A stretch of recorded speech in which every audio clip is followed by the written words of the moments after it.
इस अद्भुत वीडियो में संत जो जंगलों में रहते हैं कैसे पशु पक्षियों से वाइब्रेशन की भाषा में बात करते हैं यह है। और एक उच्च कोटि के सन्यासी से मैंने जो बातचीत की, एक अद्भुत घटना के बारे में जो उन्होंने बताया वह है। और प्राचीन ऋषि मुनि अकेले जंगल में या एक गुफा में रह करके साधना करते थे और भयानक पशु आसपास घूमते रहते थे, लेकिन क्यों नहीं उनको कोई नुकसान पहुंचता था और कैसे उन्होंने सारे हिंसक पशुओं से हारमोनी बना रखी थी। बहुत ही रोचक वीडियो है। नमस्कार, मैं हूं विनय बिहारी सिंह। मेरे YouTube channel history with Vinay Bihari Singh पर आपका बहुत बहुत स्वागत है। तो आइए चलते हैं और इस वीडियो में आगे बढ़ते हैं। उत्तराखंड के पहाड़ी जंगल में एक महान संत रहते थे। उनका नाम था फलाहारी बाबा।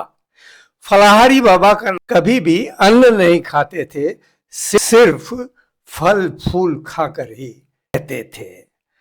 तो एक बार क्या हुआ कि अफवाह फैली कि उनके पास बहुत धनी लोग आशीर्वाद लेने के लिए आते हैं और उनके पास सोने चांदी के बर्तन और धन दे जाते हैं।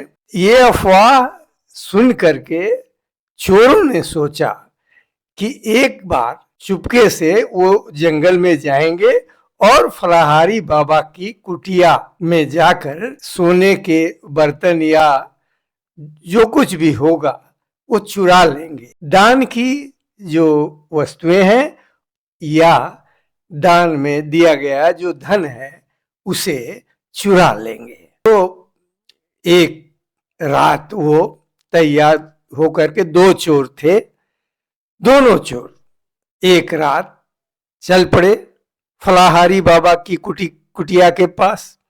जब वहां कुटिया पर पहुंचे तो देखा कुटिया के बाहर फलाहारी बाबा ध्यान में बैठे हुए हैं और उनके दोनों तरफ खूंखार कुत्ते बैठे हैं और पड़ोस में ही, मतलब एकदम पास में ही एक चीता भी घूम रहा है।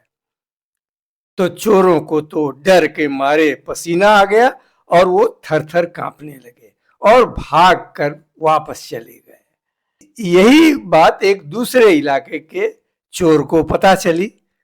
उसने भी सोचा कि फलाहारी बाबा की कुटिया में जाऊंगा और जो कुछ भी दान में मिली हुई चीजें हैं उनको चुरा लूंगा। तो चोर जब फलाहारी बाबा की कुटिया के पास पहुंचा तो देखा कि फलाहारी बाबा ध्यान में बैठे हुए हैं और उनकी रक्षा करने के लिए एक भयानक सांप छत्र की तरह उनके सिर पे फन काढ़े हुए बैठा हुआ है। सिद्ध संत जब जंगल में उच्च कोटि का वाइब्रेशन भेजते रहते हैं तो खतरनाक जानवर भी प्रेम से उनकी ओर आकर्षित होते हैं और साधु संतों की रक्षा करते हैं। वो उनको हानि नहीं पहुंचाते बल्कि उनकी रक्षा करते हैं। कैसे, इसका रहस्य आगे इसी वीडियो में बताया गया है। अब तो चोर को काटो तो खून नहीं, वह डर के मारे थर थर कांपने लगा और वापस वह भी भाग गया। ये तो एक घटना है। दूसरी घटना अल्मोड़ा जिले के पांडुखोली पर्वत पर स्थित महाअवतार बाबा जी की गुफा में जाने को लेकर के है। एक बार योगदा सत्संग सोसाइटी ऑफ इंडिया के सीनियर सन्यासी स्वामी कृष्णानंद जी ने बताया, वहां मैं भी उपस्थित था, मैंने अपने कानों से ये सुना। स्वामी कृष्णानंद जी ने कहा कि जब भी वो महाअवतार बाबा जी की गुफा वहां जाते थे तो जब वो पांडुखोली पर्वत पर जाते थे और पहाड़ और जंगलों के रास्ता शुरू होता था तभी वहां एक कुत्ता आ जाता था और जैसे कोई रास्ता दिखाने वाला हो, वह कुत्ता उनके आगे आगे चलता जाता था, बहुत बहुत ही शालीन ढंग से आगे आगे चलता जाता था।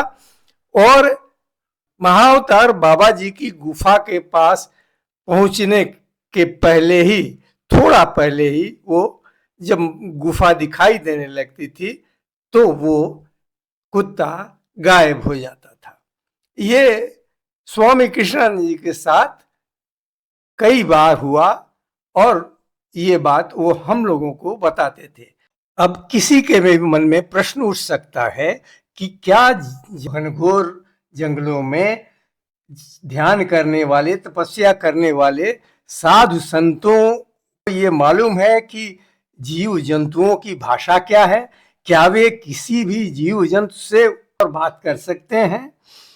तो इसका उत्तर वहां के योगियों ने ये दिया है कि सारी भाषाएं, चाहे जीव जंतुओं की हो या मनुष्य की हो, ओम से उत्पन्न हुई हैं।